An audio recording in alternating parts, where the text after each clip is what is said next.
Hello friends, welcome to Sara's vlogs. ഇന്ന് വൈകുന്നേരം Steven സ്കൂളിൽ നിന്ന് വരുമ്പോൾ കഴിക്കാനായിട്ട് ഞാൻ കൊഴുക്കട്ടയാണ് ഉണ്ടാക്കിയിരിക്കുന്നത്. ഈ കൊഴുക്കട്ട എപ്പോൾ ഉണ്ടാക്കിയാലും എനിക്ക് ഒരാളെ ഓർമ്മ വരും. അത് വേറെ ആരുമല്ല, എൻ്റെ അമ്മച്ചിയാണ്, അപ്പപ്പായുടെ അമ്മ. അമ്മച്ചി നമ്മൾ സ്കൂളൊക്കെ വീട്ടിൽ വന്നു കഴിയുമ്പോഴത്തേനും അമ്മച്ചി തറവാട്ടിലാണ് താമസിക്കുന്നത്. അപ്പോൾ ഞാൻ അമ്മച്ചിയെ കാണാനെന്നും പറഞ്ഞൊരു പോക്കുണ്ട്. ഇടയ്ക്കിടയ്ക്ക് അമ്മച്ചിയുടെ അവിടോട്ട് പോകും. അവിടെ ചെല്ലുമ്പോഴേക്കും അമ്മച്ചി ഈ കൊഴുക്കട്ടയും കാപ്പിയൊക്കെ ഉണ്ടാക്കി വെച്ചിട്ടുണ്ടാവും. എന്നിട്ട് നമ്മളെ അതൊക്കെ കഴിപ്പിച്ചിട്ട് വിടുകയുള്ളേ. അമ്മച്ചിയുടെ പ്രധാന പലഹാരങ്ങളിലൊന്നായിരുന്നു ഈ കൊഴുക്കട്ടയും പിന്നെ അവലോസുണ്ടയില്ലേ, ഇതൊക്കെ. എന്നിട്ട് ഇതൊക്കെ കഴിപ്പിച്ചിട്ട് നമ്മൾ വിടുകയുള്ളൂ. എന്നിട്ട് പോകാൻ നേരത്ത് അമ്മച്ചി ഒരു 5 രൂപയൊക്കെ നമ്മുടെ കയ്യിൽ തരും. എന്നിട്ട് പറയും മുട്ടായിയൊക്കെ മേടിച്ചോ, പക്ഷേ വീട്ടിൽ ചെന്നിട്ട് വാങ്ങിച്ചാൽ മതിയേ. എന്നിട്ട് പറയും വേഗം വീട്ടിൽ ചെല്ലണം, സന്ധ്യയ്ക്ക് മുന്നേ വീട്ടിൽ ചെല്ലണം എന്ന് പറയും. എന്നിട്ട് അരികു പറ്റിയേ പോകാവുള്ളൂ.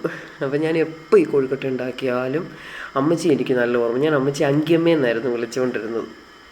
അപ്പം ഞാനിങ്ങനെ ഇവിടെ ഉണ്ടാക്കാനായിട്ട് വെള്ളം നല്ലതുപോലെ തിളച്ചതിലേക്ക് ഉപ്പും വെളിച്ചെണ്ണയും കൂടെ, കുറച്ച് ഉപ്പും ചേർത്തിട്ടുണ്ട്, കുറച്ച് വെളിച്ചെണ്ണ ഒട്ടിപ്പിടിക്കാതിരിക്കാൻ വേണ്ടിയിട്ട് അത് നല്ലോണം ചേർത്ത് അതിലേക്ക് അരിപ്പൊടിയും കൂടെ ചേർത്ത് കുഴച്ച് വയ്ക്കുക. പിന്നീട് ശർക്കരയും തേങ്ങയും കൂടെ ഇട്ട് ഒന്ന് ഇതാക്കിയെടുക്കുക. അപ്പോൾ അതിലേക്ക് ആ ശർക്കര പാനിയിലെ ആ വെള്ളമൊക്കെ ഒന്ന് പറ്റി വരുമ്പോൾ അതിലേക്ക് നമ്മൾ ജീരകവും ഏലക്കായും കൂടെ പൊടിച്ചതും കൂടെ ചേർക്കുക. അത്രേ ഉള്ളൂ. പിന്നീട് ഇത് അതിലേക്ക് വെച്ച് ആറിക്കഴിയുമ്പോൾ അതിലേക്ക് വെച്ച് ഉരുട്ടി ആവി കയറ്റി എടുത്താൽ മതി. എൻ്റെ കൊഴുക്കട്ടയ്ക്കൊക്കെ ഇപ്പോൾ പലതിനും പല ഷേപ്പാണ്, ഒരേപോലത്തെ ഷേപ്പൊന്നുമല്ല. പക്ഷേ അമ്മച്ചിയുടെയൊക്കെ കൊഴുക്കട്ട എന്ന് പറഞ്ഞു കഴിഞ്ഞാൽ എല്ലാം കൃത്യമായിട്ട് ഒരേപോലെ ഇരിക്കും. ഒരു ഷേപ്പിനൊന്നും ഒരു വ്യത്യാസമൊന്നുമില്ല. എല്ലാം ഒരേ വലുപ്പത്തിലുള്ള ബോളായിരുന്നു അമ്മച്ചിയുടേത്. അപ്പം ഇതാണ് നമ്മുടെ ഇന്നത്തെ വീഡിയോ.